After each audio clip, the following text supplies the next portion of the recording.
பீளமேடு பகுதியில் சாலை விபத்தில் ஒருவர் உயிரிழந்த வழக்கில் 4 சக்கர வாகனம் இயக்கிய 17 வயது சிறுவனின் பெற்றோரிடம் புலன் விசாரணை நடத்தி வருவதாக காவல்துறை சார்பாக தெரிவிக்கப்பட்டுள்ளது. கோவை மாநகர காவல் ஆணையாளர் அலுவலகத்தில் போக்குவரத்து குறித்து பொதுமக்களுக்கு விழிப்புணர்வை ஏற்படுத்தும் குறும்படத்தை காவல் ஆணையர் பாலகிருஷ்ணன் வெளியிட்டார். தொடர்ந்து செய்தியாளர்களை சந்தித்த அவர், சாலை மற்றும் போக்குவரத்து பாதுகாப்பை வலியுறுத்த உண்மை சம்பவத்தை அடிப்படையாக கொண்டு இந்த குறும்படம் எடுக்கப்பட்டுள்ளதாக கூறினார்.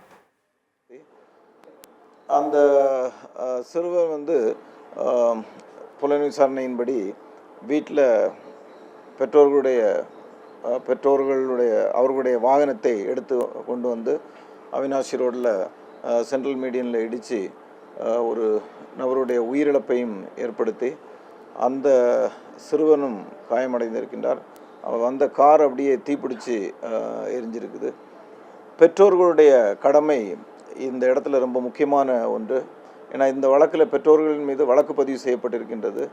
ஏன்னா பெற்றோர்கள் 18 வயது அடையாத தங்களுடைய குழந்தைகள் அவர்களுக்கு வாகனங்களை ஓட்ட கொடுப்பது சட்டப்படி குற்றமாகும்.